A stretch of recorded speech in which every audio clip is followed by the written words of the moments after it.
नमस्कार दोस्तों, आज बात कर रहे हैं 100 रुपये से कम वाले शेयर पर टूटे निवेशक खरीदें या बेचें। जाने ब्रोकरेज की राय के साथ पूरी डिटेल। बात करते हैं संवर्धन मदरसन शेयर के बारे में। क्या रहने वाली है शेयर प्राइस और क्या रहने वाला 2025 के लिए टारगेट। आगे बढ़ते हैं। संवर्धन मदरसन एक बड़ी ऑटोमेटिव कंपनी है जिसका लक्ष्य 2030 तक 108 बिलियन रेवेन्यू जनरेट करना है। यह कंपनी फिलहाल लगभग 25.7 बिलियन का रेवेन्यू जनरेट कर रही है। इसका मतलब है कंपनी को अगले कुछ वर्षों में बहुत तेजी से बढ़ना होगा, तो इसके साथ शेयर प्राइस भी बढ़ेगा। इसी लक्ष्य को लेकर दो बड़ी ब्रोकरेज फर्म सिटी और नुवामा की अलग अलग राय है। दोनों ने इस कंपनी के शेयर को खरीदने बेचने को लेकर अपनी अपनी राय दी है, जिससे निवेशकों में असमंजस कंफ्यूजन की स्थिति पैदा हो रही है। आइए देखते हैं। सिटी ब्रोकरेज का मानना है कि इस शेयर में सावधानी बरतें। कंपनी ने जो बड़े लक्ष्य तय किए हैं उन्हें हासिल करना आसान नहीं होगा। कंपनी का लक्ष्य 2030 तक अपनी कमाई को 4 गुना से ज़्यादा बढ़ाना और अपना मुनाफा ROCE 18.4% से बढ़ाकर 40% करना है। ब्रोकरेज फर्म का मानना है कि इतने बड़े बदलाव और विकास में कई मुश्किलें आ सकती है, इसलिए सिटी ने कंपनी के शेयरों को लेकर सावधानी बरतने की सलाह दी है। इसके विपरीत नुवामा ब्रोकरेज का मानना है कि कंपनी में बहुत ज़्यादा संभावनाएं दिख रही हैं। नुवामा का कहना है कि कंपनी के पास पहले से ही 1 बिलियन से ज़्यादा के नए ऑर्डर हैं। इसके अलावा कंपनी अब सिर्फ गाड़ियों के पुर्जे ही नहीं बल्कि एरोस्पेस, विमान से जुड़े और उपभोक्ताओं, इलेक्ट्रॉनिक्स जैसे मोबाइल, टीवी के पुर्जे जैसे नए क्षेत्रों में भी बड़ा निवेश कर रही है। नुवामा का मानना है कि नए क्षेत्र में कंपनी को तेजी से बढ़ने में मदद करेंगे, इसलिए नुवामा ब्रोकरेज ने इस शेयर में बने रहने की राय दी है। दोस्तों, ये तो होगी ब्रोकरेज फर्म की बात। अब बात कर लेते हैं हम शेयर की पूरी डिटेल के बारे में। आज 8 सितंबर 2025 को संवर्धन मदरसन का शेयर 12:23 पर सकारात्मक चलते हुए 98.18 रुपये पर ट्रेड कर रहा है। कंपनी लाभ की बात करें तो कंपनी ने पिछले 5 वर्षों में 26 पॉइंट की CAGR से वृद्धि की है। कंपनी का डिविडेंड पे आउट 21.7% का है। दूसरे पक्ष की अगर बात करें तो शेयर अपनी बुक वैल्यू से 3 गुना के आसपास कारोबार कर रहा है। बात करते हैं पिछली तिमाही में प्रमोटर ने अपनी हिस्सेदारी 9.53% घटाई है। पिछले 3 वर्षों में कंपनी का इक्विटी रिटर्न 10.6% के आसपास रहा है। करते हैं कंपनी मार्केट प्राइस की। 8 तारीख को 12:59 पर 98.74 रुपये के आसपास ट्रेड कर रहा है। मार्केट कैप 1,04,183 करोड़ का है। 52 वीक के लो हाई की बात करें तो 145 रुपये का हाई है, 71.5 पैसे का लो है। स्टॉक का P 30.9 है, बुक वैल्यू 33 रुपये है, डिविडेंड यील्ड 0.60% के आसपास है। ROCE की बात करें तो 13.7% है। ROE की बात करें तो 12.2% है। फेस वैल्यू 1 रुपये पर इक्विटी शेयर है। अब बात कर लेते हैं पीयर ग्रुप्स की।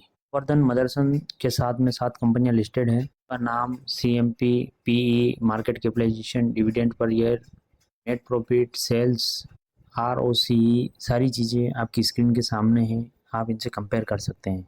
ओवरऑल PE वाइज कंपनी सस्ती हैं। बात करते हैं कंपनी के प्रॉफिट एंड लॉस अकाउंट के बारे में। वर्ष 2019 से लेकर जून 2025 तक का डाटा स्क्रीन के सामने है। बात करते हैं साल 24-25 के बारे में। सेल्स की तो सेल्स ओवरऑल बड़ी है। की बात करें तो खर्चा भी बढ़ा। ऑपरेटिंग प्रॉफिट की बात करें तो वो भी बढ़ा है। ऑपरेटिंग मार्जिन की बात करें तो वो लगभग सेम है। अदर इनकम बढ़ी है, इंटरेस्ट भी बढ़ा है, डेप्रिसिएशन बढ़ा है पिछले साल की तुलना में। इस साल में प्रॉफिट बिफोर टैक्स में बढ़ोतरी हुई है, मगर टैक्स का जो परसेंटेज है वो पिछले साल और इस साल में सेम है। नेट प्रॉफिट की बात करें तो वो भी बढ़ा है। EPS पर शेयर की बात करें तो वो भी बढ़ा है। डिविडेंड यील्ड पिछले साल की तुलना में इस साल कम हुआ है।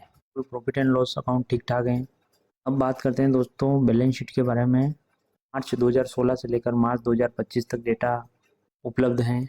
इक्विटी की बात करें तो पिछले साल से इस साल में बढ़ोतरी हुई है। रिजर्व की बात करें तो पिछले साल से इस साल में भी बढ़ा है। बोरोइंग उधारी की बात करें तो उधारी कम हुई है, ये अच्छी बात है।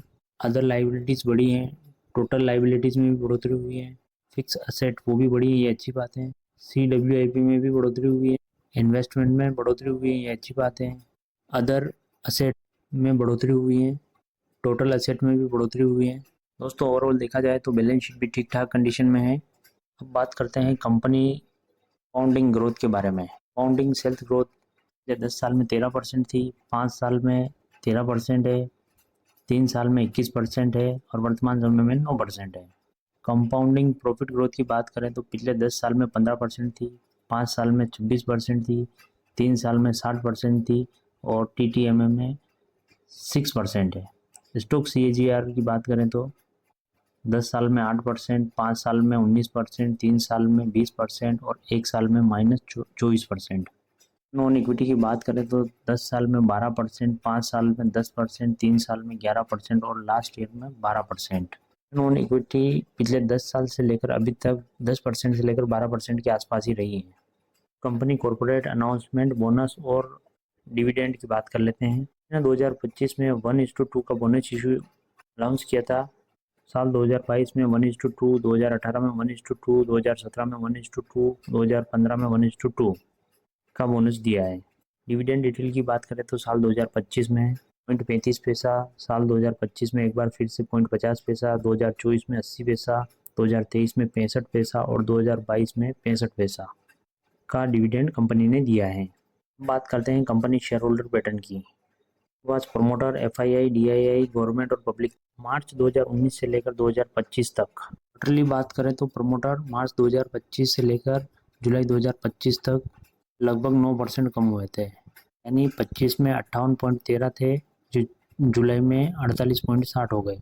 FII की बात करें तो 12.42 2025 मार्च और जुलाई 2025 तक 12.67%। DII की बात करें तो 20.96% मार्च 2025 तक, जो जुलाई 25 में 20.62%।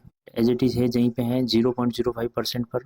हिस्सेदारी लगभग 9.5% के आसपास बढ़ी है, पहले 8.44% थी, अब 18.6% हो गई।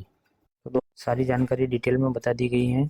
मैं सेबी द्वारा पंजीकृत नहीं हूँ। निवेश बाजार जोखिम के अधीन है। निवेश से पहले आप जरूरी जानकारी व दस्तावेज को ध्यानपूर्वक पढ़ें व निर्णय लेने से पहले आप अपने योग्य प्रशिक्षित वित्तीय सलाहकार से सलाह परामर्श लें। तो यह वीडियो आपको किसी भी प्रकार से निवेश व खरीद बेच के लिए प्रेरित नहीं करता है।